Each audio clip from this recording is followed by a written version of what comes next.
ìròyìn Feli-feli TV àjààbálẹ̀ làwọn ìròyìn ti wà máa wò lóòrèkóòrè. Mo kí wa káàkiri ní orílẹ̀-èdè Nàìjíríà, ọkùnrin ni, obìnrin ni, ọmọdé, àgbàlagbà, Haúsá, Ìgbò, Yorùbá, Fúlàní. Mo kí wa, a kú ìfọmọnìyàn ṣe pẹ̀lú nǹkan tó ń ṣẹlẹ̀ ní orílẹ̀-èdè Nàìjíríà lọ́wọ́lọ́wọ́. Mo rí àwọn oríṣiríṣi àwọn nǹkan tó ń lọ lórí social media,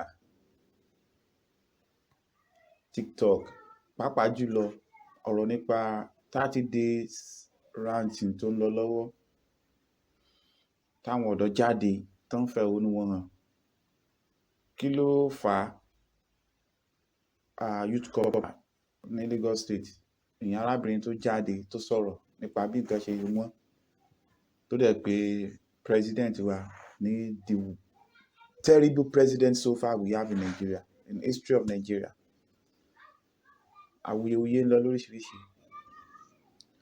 If you don't understand my language, Yoruba, please, you can close to someone that understand the language to let you know the meaning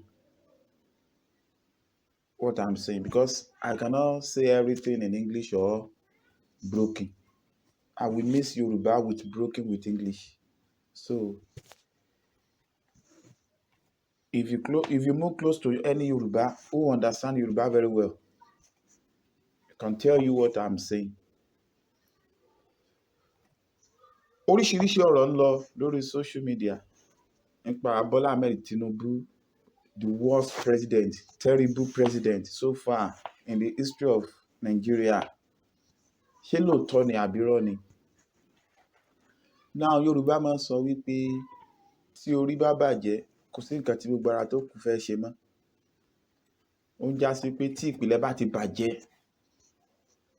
kò sí nǹkan kan tá a lè ṣe tó lè wà okay. I mean foundation Nigeria ti bàjẹ́ láti ilẹ̀. Yorùbá dẹ̀ sọ wọ́n ní tí a ò bá mọ ibi tá à ń lọ ó yẹ ká mọ ibi tá a ti ń bọ̀. Ṣé gbogbo wa la mọ ibi tí a ti ń bọ̀ tá a fi mọ ibi tí à ń lọ? Wọ́n kàn direct ọ̀rọ̀ mi sáwà youth Nigeria. Now a gbọ́dọ̀ mọ problem, ibi tí problem Nigeria ti bẹ̀rẹ̀ ká tó lè solve problem Nigeria. Tá ò bá mọ ibi tí problem Nigeria ti bẹ̀rẹ̀, a ò lè solve problem Nigeria.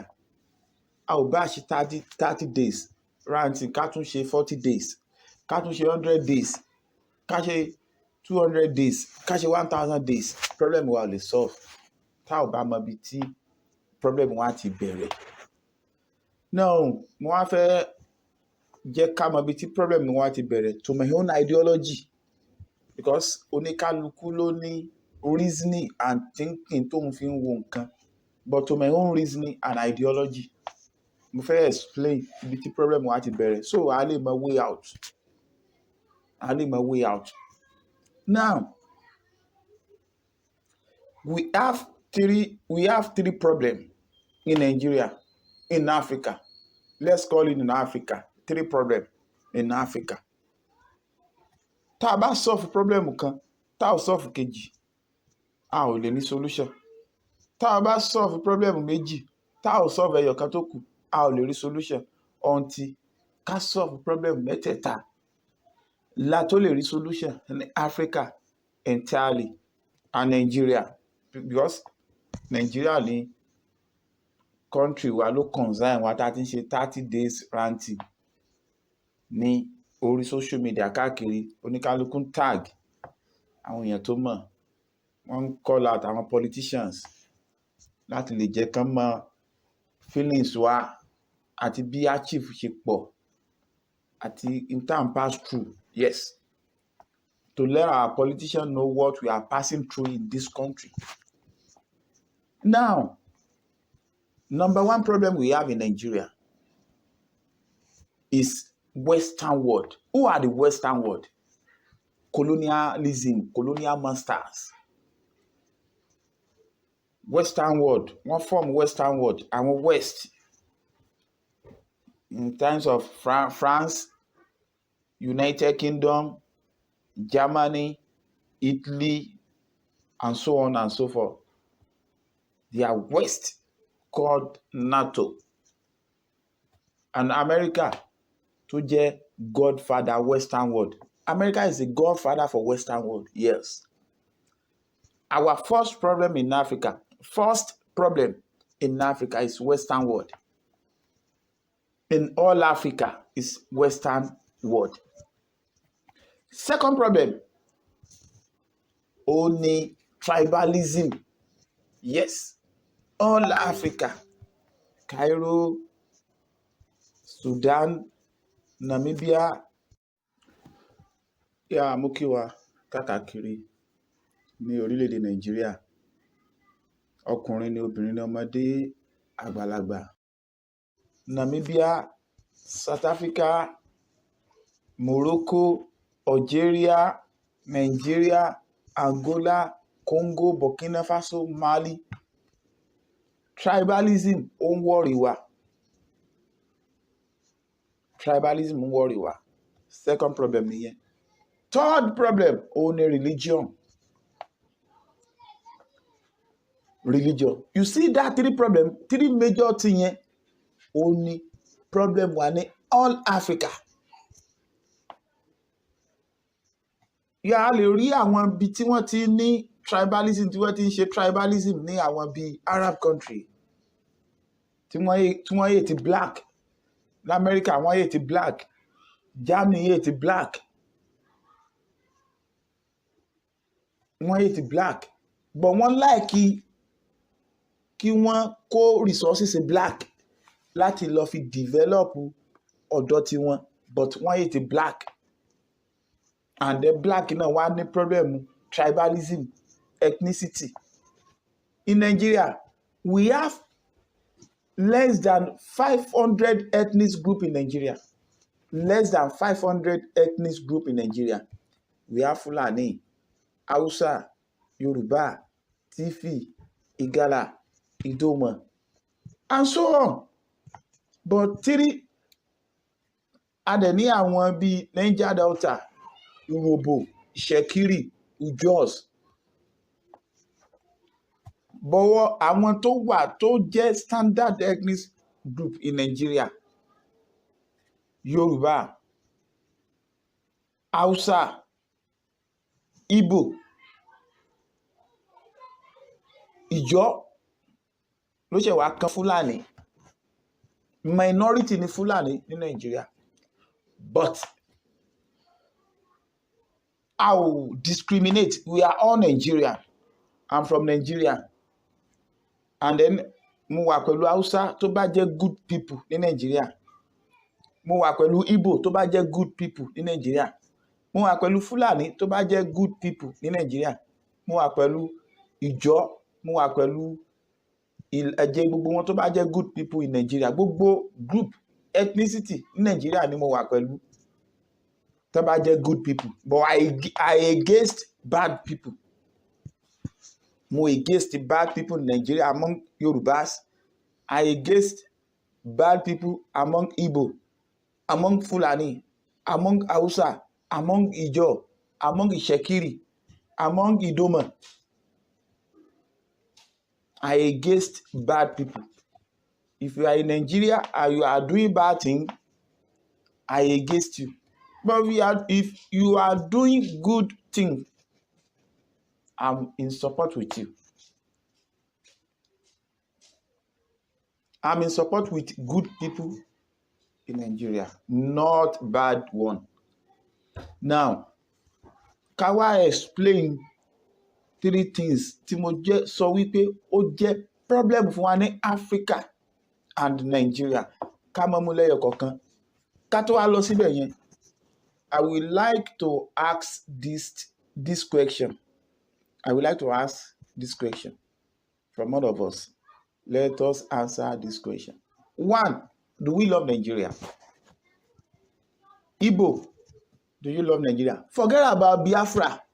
Forget about Yoruba nation. Forget about Arewas. We are already in Nigeria, and we are the Nigeria. Yes, we are the Nigeria. Do you love Nigeria? Do we? Let me say, do we? Including myself, do we love Nigeria? Yes or no? Because ìdí tí mo fi béèrè ni wípé tábà wọn tó ń ṣẹlẹ̀ dáadáa, a rí i pé a máa blame àwọn tribe kan, most especially election tó kọjá. A rí i pé tribalism wà nínú election tá a ṣe kọjá ní 2023. Too much of tribalism in religion and in ethnicity. Too much. And load two different weapons ní 2023 election láti weaponize gbogbo brain mẹ̀kúnnù, láti disorganize wa. And the two weapons tí wọ́n lò ní 2023 is religion and ethnicity. Some part of Afenifere wọ́n follow Peter Obi. Some part of Afenifere wọ́n follow Bola Ahmed Tinubu. Are they not the same Yorubas? Afenifere, Baba Ruben Fashionati, Afenifere Pa Ayo Adebayo, who was late now. Are they not Yorubas? Baba Adebayo, who was late now, said Igbo tí ṣe president ní Nigeria, ẹ jẹ́ ká fún Igbo láàyè. Baba Afenifere, who was Afenifere Pa Ayo Adebayo, who was late now. Are they not Yorubas? Baba Adebanjo, who was late now, said Igbo tí ṣe president ní Nigeria, ẹ jẹ́ ká fún Igbo láàyè. Baba Afenifere, who was Pa Ruben Fashionati, said Yoruba ló kàn. Now, Hausa wọ́n follow Atiku tó jẹ́ Muslim. Hausa Muslim follow Atiku. And one other man, Kwankwaso in Kano State. Hausa Muslim follow Atiku and Kwankwaso in Kano State. Atiku was a PDP, Fulani man. Kwankwaso was Hausa, Kano. Now, ní Yoruba side, Yoruba follow Tinubu, say ọmọ wa ló kàn, àwa ló kàn. Let's follow ọmọ wa ló kàn, àwa ló kàn. Igbo, some part of Yoruba Muslim, let me say 90% Muslim in Yoruba land follow Tinubu. 10% follow Peter Obi and Atiku and others. But 90% Muslim in Yoruba land follow Tinubu. Yes. In Ondo State, we vote for Tinubu. In Ogun State, we vote for Tinubu. In Oyo State, we vote for Tinubu. In Ekiti State, we vote for Tinubu. Except Osun State. Except Osun State and Lagos State. The reason is this: Tinubu of win in Lagos State is because of Igbo people. Igbo people who are Christian follow Peter Obi, and some of Yoruba who are Christian and Muslim follow Peter Obi. Now, ṣé ti rí problem báyẹn? Wọ́n wá lo ethnicity and religion. Ṣé àwọn mo sọ pé 3 problem la ní? Àwọn nǹkan mẹ́ta ló fa problem fún wa ní Africa. There are major 3 things who cause problem for us in Africa. 1, I mentioned Western world. 2, tribalism. 3, religion. Now, mo wá béèrè pé ṣé gbogbo wa la love Nigeria? Because tó bá sọ pé Nigeria wà the Nigerians. We are the Nigeria. Hausa are Nigeria, Igbo are Nigeria, Fulani are Nigeria, Idoma, Igala, Ishekiri, Ijo. We are all Nigeria. We amalgamate. Frederick Law Lugard, wọ́n amalgamate wa ní 1914. Agreed, we are amalgamate. Fine. But this is our country, this is our land. Abi, this Nigeria belongs to us, belongs to black people, belongs to Hausa, Igbo, Fulani. Ẹ wá máa wò, tí a bá ní I love Nigeria, mo wá béèrè pé ṣé gbogbo I love Nigeria. Ó mú mi rántí ìgbà kan tí mo wà ní kékeré.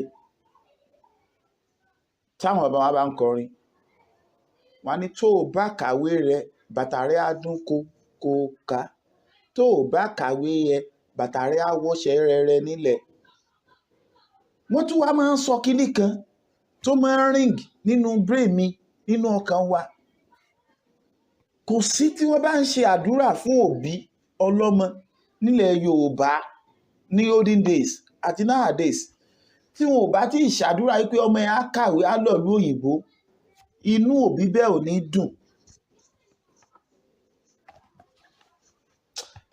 Ẹ gbọ́ mi yé, tí wọn ò bá tí ì ṣàdúrà fóbi ọlọ́mọ wípé ọmọ ẹ̀ á kàwé á lọ sílùú òyìnbó, á lọ ìlú ọba. Ìlú ọba la máa ń pè lóyìnbó ńgbà yẹn. Inú èèyàn ò ní dùn because a ti rí ìlú ọba yẹn gẹ́gẹ́ bí big achievement pé tá ò bá débẹ̀ a ò lè wà successful. Láti kékeré wa ló ti ń rìn nínú ọpọlọ gbogbo wa. Yes, either we like it or not.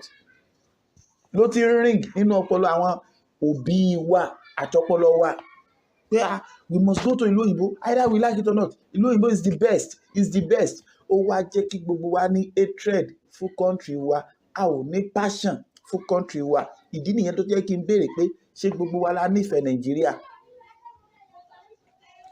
Gbogbo wa ò lè die, a ò ní die hard fún country wa.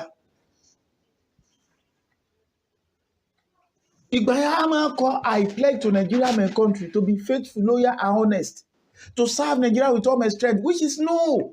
We are not serving Nigeria with all our strength then. View ló serve Nigeria with strength nígbà yẹn, view. And view yẹn dẹ̀ ní wọ́n ní ideology pé àwọn fẹ́ máa kó àwọn tí wọn ò bá ní privilege láti débi gíga láti máa kó wọn lẹ́rú. Ideology wọn nǹkan tó ń ring nínú ideology wọn nìyẹn. Kì í ṣe láti liberate àwọn èèyàn kúrò níbi evil lọ síbi good, kúrò níbi bad ones lọ síbi good ones. Wọn ò fẹ́, kì í ṣe pé wọ́n fẹ́ liberate wa. Because ẹ bá lọ wo history láti 1952 tá a ti ń hàmọ̀ pé a fẹ́ gba independence lọ́wọ́ òyìnbó. Tẹ́ bá lọ wo ideology Awólọ́wọ̀, tẹ́ lọ wo ideology Zik, tẹ́ lọ wo ideology Tafawa Balewa. Ó yàtọ̀ síra lẹ́nu tó bá follow history. Ó yàtọ̀ síra. Ideology Zik, Nnamdi Azikiwe, ideology Tafawa Balewa, ideology Awólọ́wọ̀, ó yàtọ̀ síra. A kàn rí pé Awólọ́wọ̀ build ilẹ̀ Yorùbá, fine, but ẹ lọ wo ideology Awólọ́wọ̀ nígbà yẹn then. Kí n rán wa létí, Hausa Ahmadu Bello, ó ní hi Ahmadu Bello, I'm a Fulani Muslim. You get, before we gain independence in 1960. 1957 ló yẹ ká ti gba independence, but torí pé Tafawa Balewa àti Ahmadu Bello wọn ò fẹ́ gba independence pẹ̀lú Igbo àti Yorùbá ni wọ́n ṣe delay independence yẹn, torí pé ideology tí wọ́n yàtọ̀. Ahmadu Bello sọ pé hi Ahmadu Bello, I am a Muslim Fulani. You Awolowo, you are a Jeremiah Christian. Ó pe Azikiwe lórúkọ tiẹ̀ náà pé you are a Christian. So we are not the same. But Awolowo àti Azikiwe wọ́n ṣe sùúrù láti convince Tafawa Balewa àti Ahmadu Bello kán lè jọ gain independence papọ̀. Láti 1957 la bá ti gain independence. mo ti ń sọ̀rọ̀ nípa ideology, bí ideology wa ṣe rí then, tí máa ń béèrè pé ṣá nífẹ̀ẹ́ Nàìjíríà, ṣé gbogbo àlá nífẹ̀ẹ́ Nàìjíríà. Ṣé mọ̀ pé tó gbé wa lọ síbẹ̀ ni pé 30 days rant tí wọ́n ń ṣe, táwọn youth ń ṣe lórí social media. Mo wá ń sọ wípé tí a ò bá mọ bí tí problem wa ti bẹ̀rẹ̀, a ò lè solve problem wa Nàìjíríà until we know where our problem start. Àti tó cause problem wa la tó lè gain ni freedom, total liberation, liberty in Nigeria. So we will still continue the program. Thanks for watching me. God bless you all. Thanks.